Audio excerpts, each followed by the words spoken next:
Bismillahirrahmanirrahim. Assalamualaikum warahmatullahi wabarakatuh.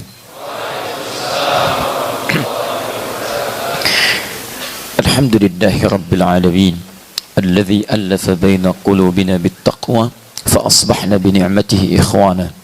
Wassalatu wassalamu ala rasulillahil karim alladhi istafahu Allah ta'ala uswatan lin-nasi ajma'in faqala laqad kana lakum fi rasulillahi uswatun hasanah. اللهم صل وسلم وبارك على رسولك الكريم نبيك الأمين سيدنا محمد وعلى آله وصحبه وأمته إلى يوم الدين. أما بعد فيا عباد الله أوصي نفسي وإياكم بتقوى الله فقد فاز المتقون فلا تموتن إلا وأنتم مسلمون. فقال تعالى يا أيها الذين آمنوا اتقوا الله حق تقاته ولا تموتن إلا وأنتم مسلمون. Saudara-saudariku dan pemirsa Akhir TV dimanapun anda berada, alhamdulillah kembali kita diberikan kesempatan oleh Allah Subhanahu wa Ta'ala untuk menjalani kehidupan kita di hari ini, dan alhamdulillah kita termasuk yang diberikan kesempatan oleh Allah masih dapat menunaikan salat berjamaah di masjid ini. Semoga Allah Subhanahu wa Ta'ala berkenan menerima salat yang telah kita tunaikan dan semoga tercatat sebagai amal saleh dalam kehidupan yang pernah kita jalani. Saya bermohon banyak hari ini, semoga bacaan-bacaan tadi yang dibacakan oleh imam kita, sebagian dari itu dianugerahkan oleh Allah kepada kita saat kita kembali kepadanya. Tadi dibacakan surah Al-Waqi'ah, surah ke-56 dari ayat 75 sampai ayat 96 yang terakhir. Kesimpulannya sederhana. Pertama, Allah menggambarkan satu paparan. Jika hidup kita ingin nikmat, hidup kita ingin nyaman, maka berpegang teguhlah, pahami dan amalkan nilai-nilai petunjuk-petunjuk yang terdapat dalam Al-Quran. Dan Allah agungkan Al-Quran dalam ayat-ayat yang tadi dibacakan.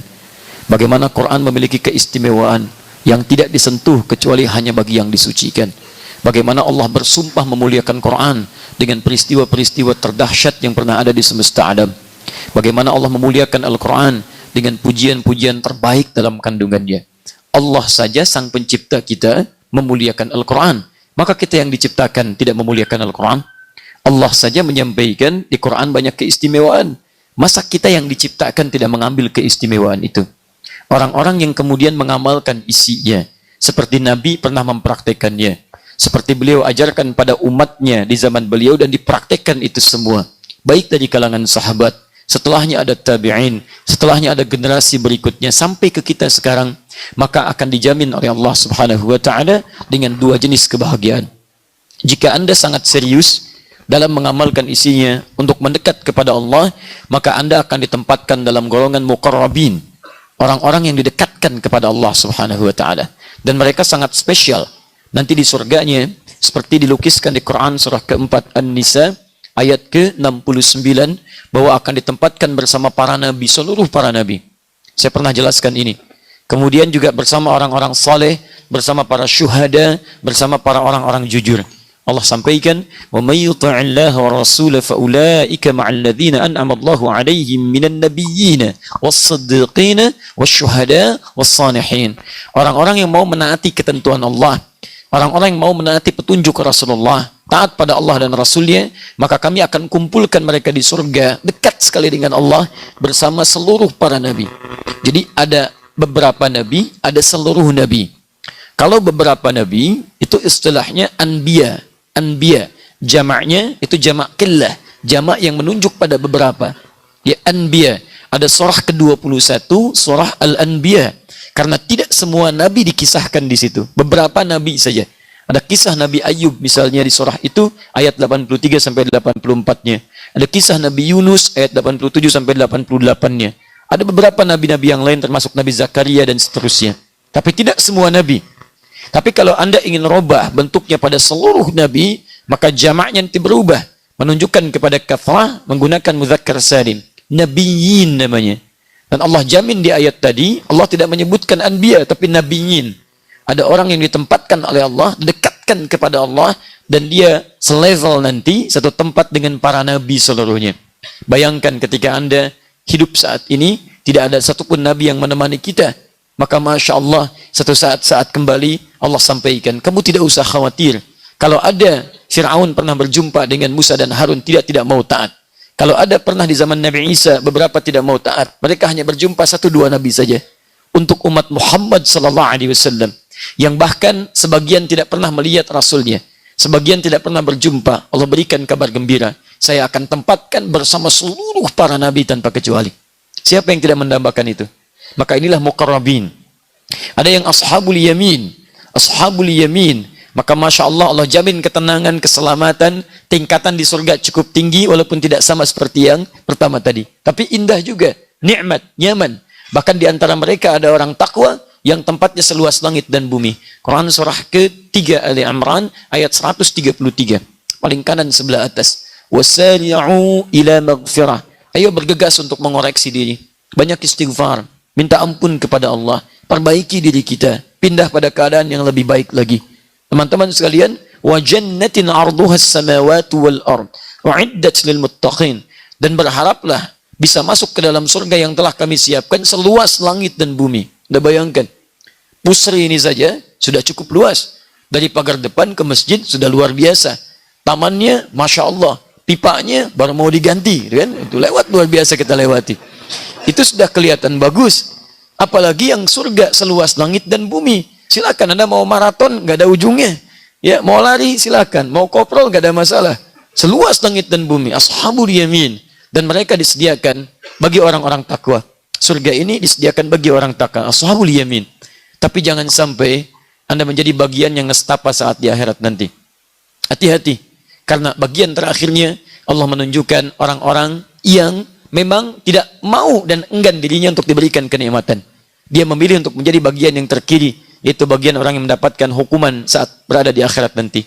Orang inilah yang selalu abai dengan peringatan, abai dengan Al-Quran, walau sudah disampaikan, sudah ditegaskan, ada buktinya, ada rasulnya, ada kisahnya, ada seluruhnya. Di teorinya ada, keterangannya ada, rasulnya ada, contohnya ada, buktinya ada, tapi nggak mau diikuti juga. Makanya kata Nabi, golongan orang ini bukan golongan yang tidak mendapatkan surga, tapi golongan yang enggan masuk surga. Bahasa Nabinya sederhana. Kata Nabi, semua umatku masuk surga. Masuk surga. Illa man aba. Kecuali yang nggak pengen. Jadi kalau di masjid ini nanti ada yang tidak masuk surga. Wa na'udzubillahi min dzalik. Saya bermohon kepada Allah seluruhnya kita masuk surga insyaAllah. InsyaAllah. Jadi kalau ada orang-orang yang kemudian tidak masuk surga, itu tandanya bukan Allah tidak berkenan memberikan surga untuknya. Cuman dia yang nggak pengen. Berapa banyak di Quran uraian ayat-ayat surga diberikan. Disampaikan amalannya. Anda mau masuk Pusri, Anda bekali, Anda ikut trainingnya, Anda ikut tesnya, dan bersiap-siap untuk masuk Pusri, cari bekal. Anda masuk kampus, saya pengen ke Unsri, saya pengen ke ITB, saya pengen ke UI, saya pengen ke UGM. Bukankah Anda cari bekal sebelumnya? Anda ikut bimbel dulu, Anda ikut training dulu, Anda ikut latihan dulu. Supaya apa? Supaya masuk kampus yang diidamkan. Dan setelah masuk di kampus, Anda belajar. Setelah belajar, Anda dapat nilai. IPK-nya sempurna, 4. Masya Allah. Begitu wisuda, meninggal. Misal. Artinya apa? Bekal yang Anda siapkan sebelumnya, latihan yang Anda kerahkan, waktu yang diinvestasikan, biaya yang tak ternilai untuk masuk, ternyata pada akhirnya itu semua akan berakhir.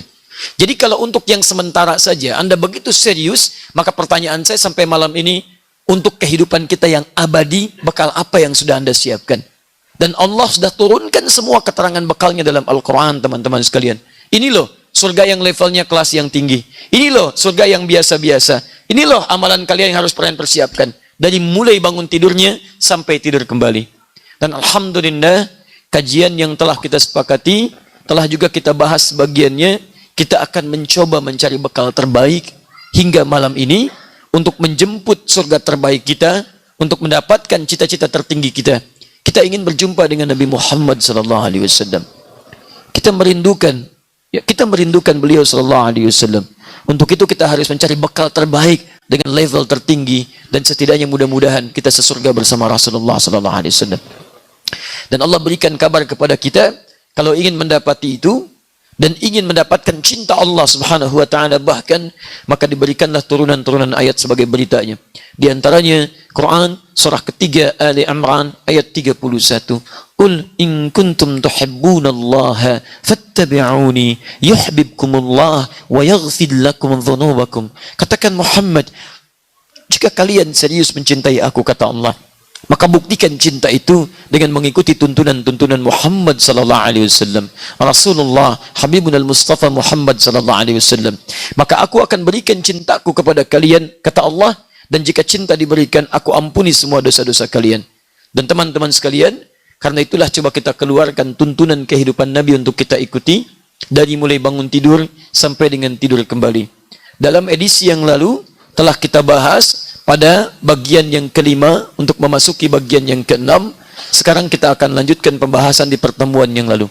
Kemarin sudah kita berikan pembuka tentang sifat salat malamnya Nabi sallallahu alaihi wasallam dengan beberapa jenisnya. Sekarang kita akan masuk kepada teknisnya. Bagaimana cara Nabi menunaikan salat malam itu.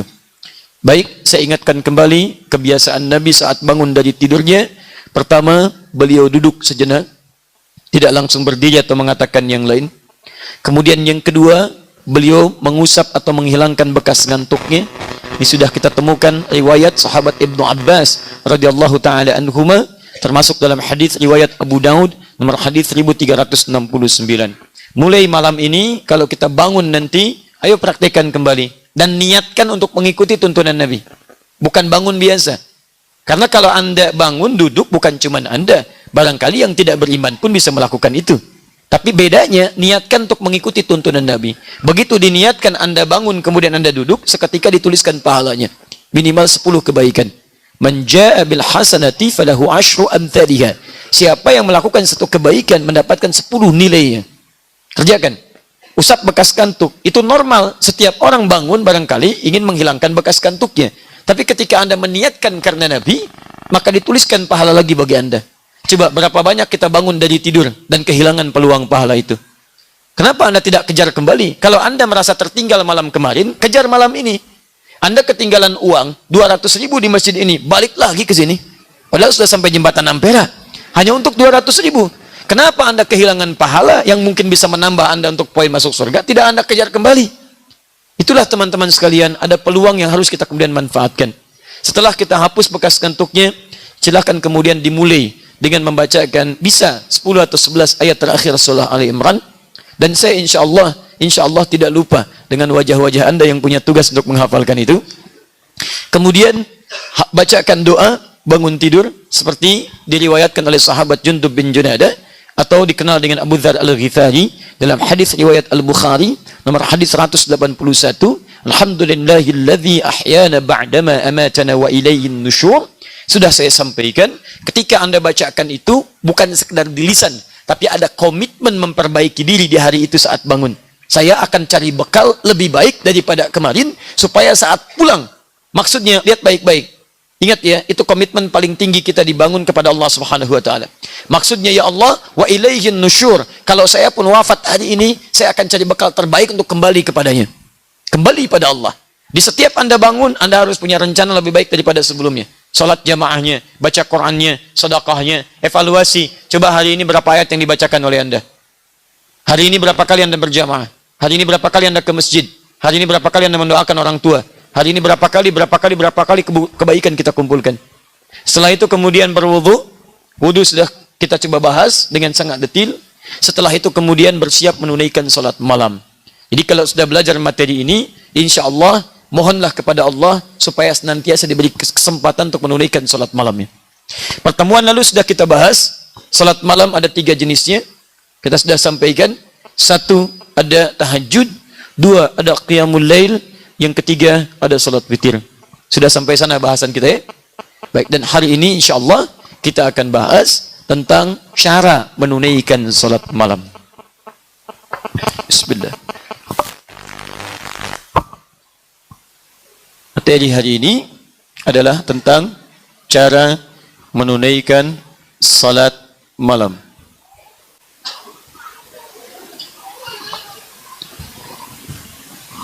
Baik, tahajud, qiyamul lail ataupun kemudian bersambung dengan witirnya. Bagi yang baru bergabung, kami sarankan untuk melihat tayangan sebelumnya supaya ada ketersambungan dan pemahaman yang utuh. Baik, mulai dari menyiapkan keutamaan salat malam, mengetahui keutamaannya untuk menghadirkan motivasi, merencanakan dengan serius untuk menunaikannya, baru kemudian kita lakukan seperti Nabi mencontohkannya. Yang akan kita bahas terkait dengan cara. Pertama, kita bahas tentang jumlah rakaatnya. Berapa rakaat Nabi menunaikan salat malamnya.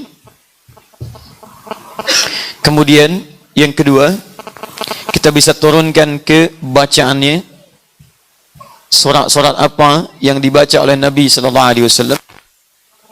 Yang ketiga, kita turunkan sifat kekhusyuannya. Seperti apa sifat khusyuk Nabi SAW dalam salatnya. Kemudian setelah amalan-amalan ini, kalau masih kemudian ada waktunya, kita akan bahas amalan pasca salat malamnya. Apa amalan pasca salat yang dikerjakan oleh Nabi SAW sambil menunggu datangnya fajar? Kan? Nanti ada beberapa amalan-amalan, tapi nanti ada yang spesial yang bisa kita lakukan, dan saat itu dikerjakan, Allah berkenan mengampuni seluruh dosa-dosa yang pernah kita lakukan. Cukup dengan amin, kita bahas dulu. Kita turunkan dulu dalilnya. Pertama, kita ambil Quran surah ke-17 ayat 79 sampai dengan 81 ya.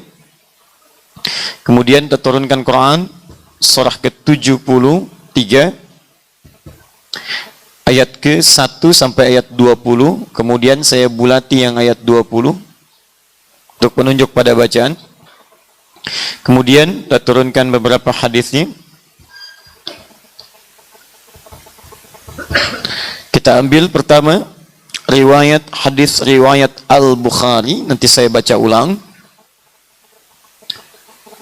Nomor hadis 3569. Riwayat yang sama disebutkan juga oleh Imam Muslim dalam hadis riwayat Muslim nomor hadis 738. Kedua, diriwayatkan dari istri tercinta Rasulullah SAW, Sayyidah Aisyah radhiyallahu taala anha. Ya, beberapa bagiannya lagi. Ini saya dahulukan ini sebagai adab. Kemudian saya tuliskan hadis riwayat Muslim kembali nomor hadis 749. Nanti yang akan saya dahulukan pembahasannya. Sahabat Ibnu Umar radhiyallahu taala anhuma. Kemudian kita bisa turunkan juga, kita ambil hadis riwayat Muslim lagi. Nomor hadis kita ambil misalnya 764, 765, dan kita ambil 767. Bisa serupa kita temukan di hadis riwayat Abu Daud nomor hadis 1369, riwayatnya sahabat Ibnu Abbas radhiyallahu taala anhuma. Ini saya kotaki untuk menambah sebagian dari khafifatain. Ini terkait dengan cara baik jumlah rakaat, kemudian bacaan dan kekhusyuan. Saya sebutkan kembali di Al-Bukhari nomor hadis 3569, juga redaksi yang sama di hadis Muslim nomor hadis 738. Kemudian riwayatnya Sayyidah Aisyah radhiyallahu taala anha ditemukan di hadis riwayat Muslim nomor hadis 749 dari sahabat Ibnu Umar, Abdullah bin Umar radhiyallahu taala anhuma. Kemudian hadis riwayat Muslim nomor hadis 764, 765, 767, juga di hadis riwayat Abu Daud nomor hadis 1369 dari sahabat Abdullah bin Abbas, disingkat Ibnu Abbas radhiyallahu taala anhuma. Terkhusus di Sahih Al-Bukhari karena Imam Al-Bukhari itu bukan cuma pakar hadis, tapi beliau juga seorang faqih, tahu persoalan-persoalan fikih, sehingga hadis-hadis yang sama, bahkan riwayat dan lafadznya itu bisa ditempatkan di tempat-tempat berbeda. Saya tidak mengatakan diulang, karena ditempatkan di tempat berbeda. Karena di dalam riwayat hadis itu ada beberapa bagian-bagian yang memang berbicara bukan hanya satu masalah saja. bisa ditempatkan di bab-bab berbeda. Karena itu, nomor hadis 3569 bisa juga misalnya Anda lihat riwayat lebih utuh nanti sampai ke persoalan Umar bin Khattab radhiyallahu taala anhu dari mulai nomor hadis 2008 sampai dengan 2010. Ya. Jelas sampai sini? Alhamdulillah. Kalau jelas uraian ini, kita akan mulai pada pembahasan utamanya. Harap bisa fokus karena saya akan lebih mengutamakan pembahasan spesifik kita karena waktu kita sangat terbatas. Karena bulan depan kita akan berhenti dulu dari pembahasan ini, kita hanya akan khusus membahas tentang persiapan Ramadan. Karena itu saya manfaatkan waktu sebaik-baiknya malam ini, karena bulan depan kita akan berhenti dulu membahas tentang pembahasan sunnah nabawiyah, tapi akan dialihkan pembahasan khusus seputar bekal Nabi untuk bulan Ramadan. Karena bulan depannya kita akan masuki bulan Ramadan, dan saya sudah tidak mengajar di bulan depannya. Jadi saya menginginkan ketika masuk Ramadan, pembahasan seputar Ramadan sudah selesai, sehingga ketika Ramadan kita tinggal beribadah saja. Karena persoalan terbesar kita sampai saat ini selalu terulang ketika masuk Ramadan, persoalan selalu dibahas setiap tahun, itu juga. Dan nggak pernah selesai. Apakah tarawih 11 rakaat atau 23 rakaat? Kalau 11 rakaat, apakah witirnya 3 atau kemudian 21? Apakah Lailatul Qadar itu i'tikafnya mesti begini, mesti begitu? Kenapa tiap tahun mesti diulang-ulang? Ya, bulan depan kita insya Allah selesaikan kalau Allah masih berikan kesempatan untuk hidup dan beramal saleh insya Allah. Baik, kita mulai. Bismillahirrahmanirrahim. Pertemuan lalu sudah kita bahas tentang motivasi menunaikan salat malam, baik tahajud, qiyamul lail, ataupun juga kemudian salat witirnya. Sekarang bagaimana teknis dalam menunaikannya? Teman-teman, perhatikan betul urutannya ya, karena setiap pembahasan akan mengurutkan lagi pada pembahasan sebelumnya. Jadi, kemudian kita sudah bangun malam, sudah siap tahajud? Baik, insya Allah. Setelah kita berwudu sempurna, mari kita siapkan baik-baik. Teman-teman sekalian, kita mulai pembahasan pertama, bagaimana Nabi kemudian memberikan isyarat jumlah rakaat dalam menunaikan salat malam. Pertama, berapa jumlah rakaatnya? Mari kita mulai dengan hadis riwayat Ibnu Umar dulu. Abdullah bin Umar radhiyallahu taala anhuma. Perhatikan baik-baik, jangan gagal fokus karena nanti Anda sedikit saja bergeser pada pemahaman bisa keliru menyimpulkan. Karena nanti di beberapa tempat hadis-hadis yang saya tampilkan yang semua sahih ini, kadang-kadang yang ditampilkan cuma 1-2 hadis saja sesuai dengan amalannya. Yang lain tidak disampaikan. Sehingga ketika mendapatkan yang lain kaget karena tidak pernah mendapatkan wawasannya. Atau yang jadi masalah, sehingga ketika dia berkunjung ke tempat lain ternyata beda amalan. Yang salah sebetulnya bukan yang salat, yang salah adalah kurangnya pembelajaran pada wawasan yang didapatkan. Nanti saya akan uraikan supaya kita pahami lebih baik. Perhatikan kaidah pertama. Hadis 749 dari riwayat Muslim dari Abdullah bin Umar radhiyallahu taala anhu. Satu kali Rasulullah SAW pernah menyampaikan, lihat kalimatnya, qala an Ibnu Umar radhiyallahu taala anhuma an Nabi sallallahu alaihi wasallam qala Rasulullah sallallahu alaihi wasallam, perhatikan, salatul laili mathna mathna. Mathna mathna. Salat malam itu tunaikan dua.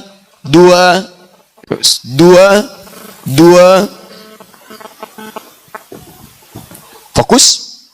Salatul laili mathna mathna. Salat malam itu tunaikan dua. Baik, kalau mathna sekali disebutkan berarti 2. Kalau 2 kali diulang berarti 2 tanpa batas. Terus 2. Berapa batasnya? Mari kita lihat, teruskan hadisnya. Wa idza khasyiya ahadakumul fajra falyutir rak'atan wahidah.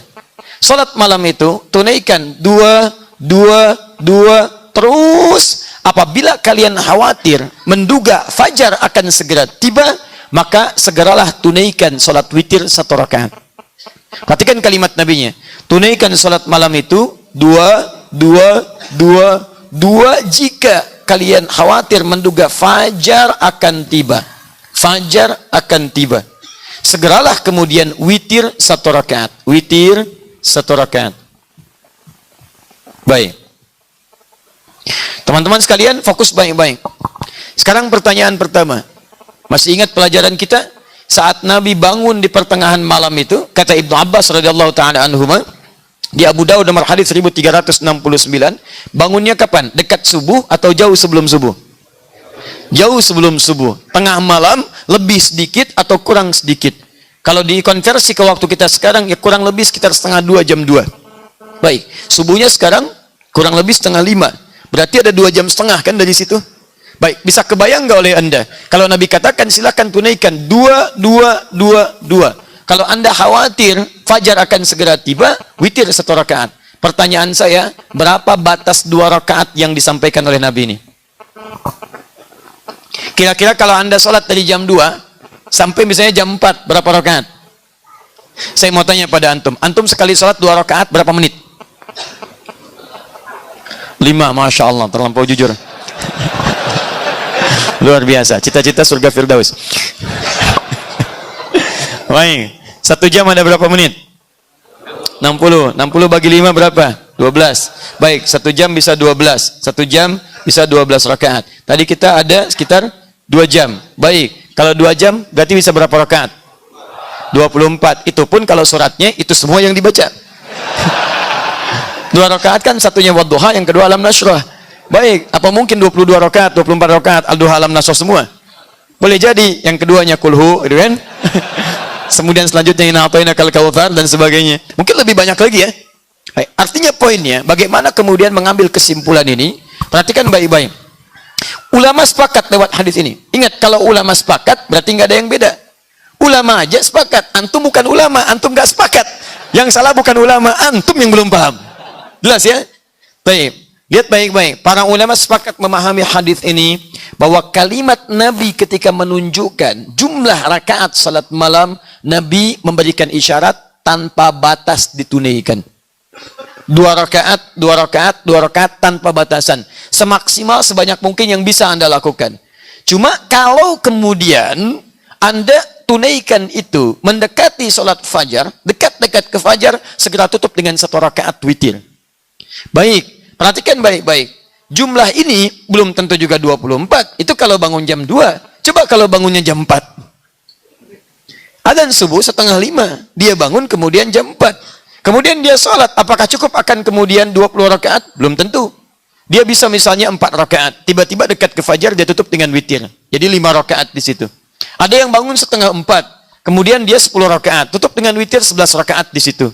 Ada yang bangun juga misalnya jam 3. Dia tunaikan dan seterusnya. Boleh jadi jumlah ini tidak akan semuanya banyak, tapi Nabi secara umum memberikan batasan kepada kita. Artinya jam berapapun Anda bangun, silakan Anda tunaikan paling minimal, begitu cara menerjemahkannya.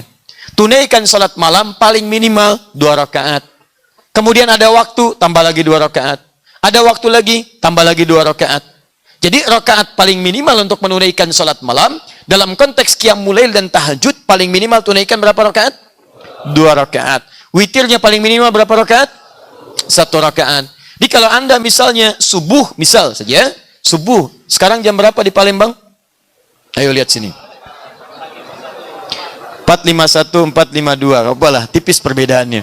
Ya, daripada seperti bulan lalu, 1440, 1445. Kan cukup 4 menit, sekarang turun. Ya, jadi 4, ambil tengah-tengah. 451. Anda bangun misalnya 440. 11 menit yang ada ya. Sementara tadi kesanggupan Anda 5 menit Anda menunaikan 2 rakaatnya. 441 ya, Anda 451 Anda bangun 440. Cuma tinggal 11 menit. Itu pun baru bangun. Ya, baru bangun ya. Sunnah yang lainnya cepat-cepat Anda kerjakan. Sekian. Tersisa misalnya tinggal 7 menit. 7 menit 2 rakaat itu Anda tunaikan misalnya 5 menit. Kemudian yang 1 rakaatnya misalnya 2 menit. Segera tutup dengan 1 rakaat. Berarti Anda cuma punya 2 rakaat salat malam, 1 rakaat kemudian tutup dengan witir. Paham? Nah, kalau Anda punya waktu yang lebih lapang lagi, perhatikan cara menerjemahkannya. Paling minimal tunaikan 2 rakaat. Tunaikan 2 rakaat. Jelas sampai sini? Nah, jadi ulama menyimpulkan dari sini untuk aktivitas salat malam, jumlah rakaatnya berdasar Anda bangun, tidak ada batasan spesifik yang disampaikan oleh Nabi. Kalaulah ada batasan spesifik saat Nabi ditanyakan demikian, Nabi pasti akan menjawab, paling minimal segini, maksimal segini. Tapi ketika tidak menyebutkan bahasan itu, artinya kita punya peluang untuk menunaikan salat itu sesuai dengan petunjuk Nabi Sallallahu Alaihi Wasallam. Jelas sampai sini? Baik. Ya Rasulullah, adakah Anda memberikan contoh berapa jumlah rakaatnya? Supaya kami bisa konsisten mengambil ancang-ancang itu sesuai dengan jumlah rakaat yang pernah Rasulullah SAW kerjakan. Sebab kalau nanti tidak dibatasi secara spesifik dari Nabi Shallallahu Alaihi Wasallam berdasarkan contoh kebiasaan beliau, khawatirnya nanti ini jadi kebiasaan yang tidak teratur. Yang penting kan kata Nabi, sebelum fajar bisa sholat, besok cita-cita 2 rakaat dulu misalkan. Bangunnya kapan? Bangunnya sebelum subuh. Baik, nanti naik lagi dan seterusnya. Karena itu kita lihat kebiasaan Nabi supaya kita bisa ambil pakem yang bisa kita biasakan dalam keseharian. Ini yang mau saya kerjakan sekian rakaat, saya konsisten mengerjakannya. Baik, maka kita lacak, ternyata Nabi SAW sekalipun tidak memberikan batasan pada umatnya untuk memudahkan umatnya dalam menunaikan, karena tidak semua orang punya kebiasaan yang sama. Tapi dari pernyataan ini, ternyata Nabi punya kebiasaan menunaikan sholat malamnya dengan jumlah rakaat seperti dikisahkan oleh Sayyidah Aisyah radhiyallahu ta'ala anha, baik di Al-Bukhari dari nomor hadis 2008 sampai 2010, juga ditegaskan di nomor hadis 3569. Riwayat ini juga disampaikan oleh Imam Muslim, ya, nomor hadis 738. Ketika Sayyidah Aisyah ditanya oleh beberapa sahabat, radhiyallahu alaihim, di antaranya sahabat Abdullah bin Mas'ud radhiyallahu ta'ala anhu, sahabat Hudzaifah al-Yamani radhiyallahu ta'ala anhu, juga Ubay bin Ka'ab radhiyallahu ta'ala anhu. Semua bertanya tentang sifat salat malamnya Nabi sallallahu alaihi wasallam. Demikianlah para sahabat, kalau mereka belum tahu sesuatu, mereka akan cari orang yang paling dekat dengan Nabi untuk bertanya tentang kebiasaan Nabi. Ya, mereka pernah mendengar Nabi mengatakan, salat malam, nggak ada batas di sini. Tapi mereka penasaran, kalau nggak ada batas, Nabi seperti apa salatnya? Supaya saya bisa contoh bagaimana salatnya Nabi itu. Maka disampaikanlah oleh Sayyidah Aisyah, beliau mengatakan, qalat ma kana yazidu fi Ramadan wala fi ghairihi ala 11 rak'atan. Yang saya saksikan, salat malamnya Nabi itu, kata Sayyidah Aisyah radhiyallahu ta'ala anha, baik di bulan Ramadan ataupun di luar Ramadan, saya tidak mendapati beliau menunaikan lebih daripada 11 rakaat. Berapa rakaat? 11. Baik. Fokus baik-baik. Yusalli 4 rakaat. Riwayat lain yusalli 4. Beliau mulai dengan menunaikan dari 11 ini, bagaimana formasinya? Kalau tadi kan 2 ya kata Nabi ya. Yang ini kata Sayyidah Aisyah, yusalli 4 rakaat. Riwayat lain yusalli 4. Beliau mulai menunaikan dengan 4 rakaat. 4 rakaat. Kelihatan? Saya perbesar. Mula-mula beliau tunaikan 4 rakaat. Sudah? La tas'alan husnihinna wa tulihinna. Tapi jangan tanya 4 rakaat ini bagaimana panjang dan bagusnya bacaan beliau. Gak usah ditanya. Yang penting kamu tahu mulai 4 rakaat. Kemudian setelah itu thumma yusalli 4. Kemudian beliau teruskan lagi setelah 4, salat lagi 4 rakaat. Masya Allah. Kemudian thumma yusalli 3. Setelah 4 rakaat ini, la tas'alan husnihinna wa tulihinna. Jangan tanya lagi bagaimana panjang dan bagusnya. Kemudian setelah itu beliau salat 3 rakaat. Salat 3 rakaat. Jadi ini sifat yang pertama. Riwayat Sayyidah Aisyah radhiyallahu ta'ala anha, beliau menunaikan salat 11 rakaat, ada 4, kemudian 3. 4 tambah 4, 8, tambah 3 berapa? 11 rakaat. Paham sampai sini? Baik, jadi jumlah penunaiannya, perhatikan baik-baik teman-teman sekalian. Ketika Nabi mengatakan pada para sahabat yang lain, keterangan sahabat Ibnu Umar radhiyallahu ta'ala anhuma, ditanya bagaimana menunaikan salat malam, kata Nabi, paling minimal tunaikan 2 menjelang fajar, kemudian tutup dengan 1. Nabi prakteknya pernah menunaikan 4. Artinya, kalau Anda mau menunaikan salat malam, bisa paling minimal tunaikan 2 rakaat. Bisa juga Anda mulai langsung dengan 4 rakaat. Paham sampai sini? Alhamdulillah. 1, 2, kemudian witir. Fokus. Sayyidah Aisyah adalah istri Nabi sallallahu alaihi wasallam. Tinggal bersama Nabi dan beliau menyaksikan salat malamnya Nabi dan hadisnya sahih. Artinya orang yang salatnya menunaikan 11 rakaat dengan formasi 4-4-3 ini, maka salatnya benar berdasarkan keterangan tadi yang kami sampaikan dari hadis sahih, dari istri yang paling dekat dengan Nabi dan dari kebiasaan Nabi sallallahu alaihi wasallam. Jadi kalau ada orang yang salatnya kemudian menunaikan dengan formasi ini, artinya dia mengambil referensi dari apa yang kami sampaikan. Jelas? Salatnya sah, benar dalam ketentuan hadis. Tapi jangan sampai juga yang ini mengatakan ini yang paling benar, yang lain tidak tepat. Karena Aisyah paling dekat dengan Nabi SAW. Aisyah radhiyallahu taala istri Nabi. Aisyah diambil dari hadis yang paling sahih. Sebentar. Aisyah memang istri Nabi, tapi istri Nabi bukan hanya Aisyah radhiyallahu taala anha. Sayyidah Maimunah istri Nabi. Sayyidah Saudah binti Zam'ah istri Nabi. Ya, banyak istri Nabi SAW selain beliau, ya, radhiyallahu taala anha. Siapa di antaranya yang meriwayatkan hadis-hadis tentang tahajud ketika Nabi menginap di tempat istri-istri Nabi selain Sayyidah Aisyah? Kita lihat hadis berikutnya, hadis riwayat Ibnu Abbas radhiyallahu taala anhuma. Lihat di Abu Daud nomor hadis 1369, juga dalam keterangan Sahih Muslim yang ini sudah kami tuliskan. Fokus. Bahkan di hadis ini diurutkan lebih lengkap dari cara bangunnya. Dan bahkan fotokopiannya sudah saya bagikan kepada antum. Bahkan dalam bahasa aslinya masih bahasa Arab. Ya, mari kita lihat. Kata Ibnu Abbas radhiyallahu taala anhuma, beliau pernah menginap di rumah Nabi sallam, di rumah Sayyidah Maimunah, rumah bibinya. Kemudian setelah itu, apa yang beliau saksikan? Malam-malam beliau saksikan bangun Nabi SAW di pertengahan malam, lebih sedikit atau kurang sedikit. Kemudian disebutkan dalam riwayat tadi, hati-hati fokus, karena ini juga riwayat yang penting. Saking pentingnya, bunyi tadi pengen ikutan tuh. Ada sinyal barangkali yang sekalian ikut difungsikan. Coba kita fokuskan. Bangun malam, melihat Nabi duduk dulu, mengusap bekas ngantuknya, membaca 10-11 ayat dari terakhir surah Ali Imran. Kemudian setelah itu membacakan doa. Setelah itu pergi kemudian untuk berwudu. Setelah itu bersiap menunaikan salat. Dan uniknya, ini dahsyatnya, Ibnu Abbas langsung mengalami sendiri salat di belakang Nabi. Di begitu salat di belakang Nabi, oleh Nabi ditarik, disejajarkan beliau dengan Nabi SAW. Hadis ini sekaligus dijadikan dalil bagi sementara teman-teman kebolehan salat berjamaah dengan imam satu orang, makmum satu orang, posisi makmum sejajar dengan imam seperti ini, sah hukumnya. Dari mana tahu dalilnya? Dari tadi yang saya tuliskan, di ketika Ibnu Abbas salat di belakang Nabi, oleh Nabi ditarik begini, kemudian sejajar dengan Nabi SAW.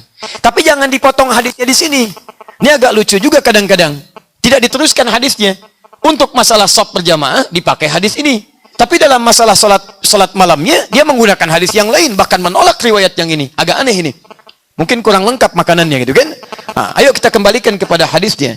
Apa keterangan dari sahabat Ibnu Abbas? Kemudian kata beliau melihat ya Rasulullah SAW, ra'aitu Rasulullah SAW bima ma'na. Lihat kalimatnya, yusalli 13 rakaat, menunaikan 13 rakaat pada itu.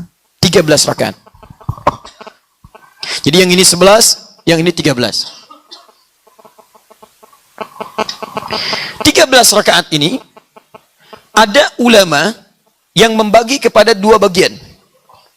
Pertama, ada yang menilai bahwa 13 rakaat ini murni 13 rakaat.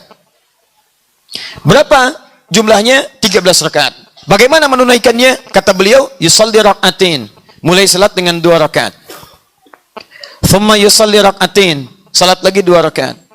Thumma yusalli rak'atin. Salat lagi 2 rakaat. Thumma yusalli rak'atin. Salat lagi 2 rakaat. Thumma yusalli rak'atin. Salat lagi 2 rakaat. Thumma yusalli rak'atin. Salat lagi 2 rakaat. Thumma yutir rak'atan wahidah. Kemudian berwitir dengan 1 rakaat. Jadi lihat formulasinya.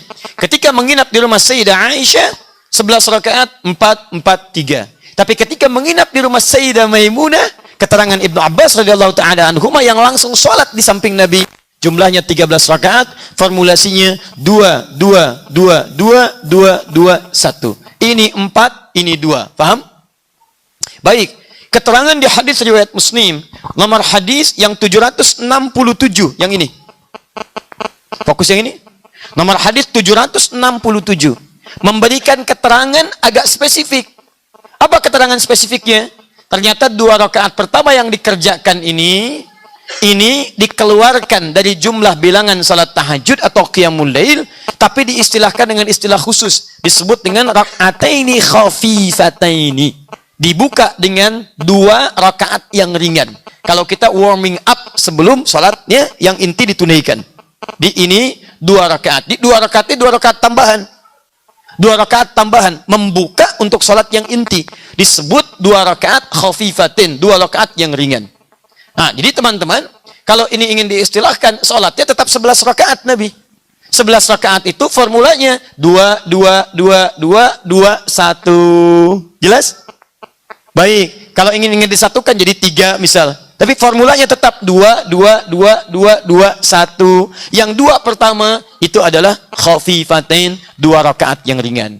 Intinya, Nabi terbiasa menunaikan sholat malam itu dengan jumlah 11 rakaat. Kadang-kadang formulanya 2, 2, 2 ujungnya 1. Bisa Anda tunaikan 2, 2, 2 ujungnya 3. Atau Anda boleh tunaikan 4, 4, 3. Jelas? Dua-duanya dikerjakan oleh Nabi di tempat yang berbeda, yang praktekkan Nabi, yang menyaksikan sahabat, yang meriwayatkan ulama, hadisnya sahih. Dan tidak perlu kita kemudian berselisih di tempat itu lagi. Jelas ya? Kalau antum mau pilih yang mana?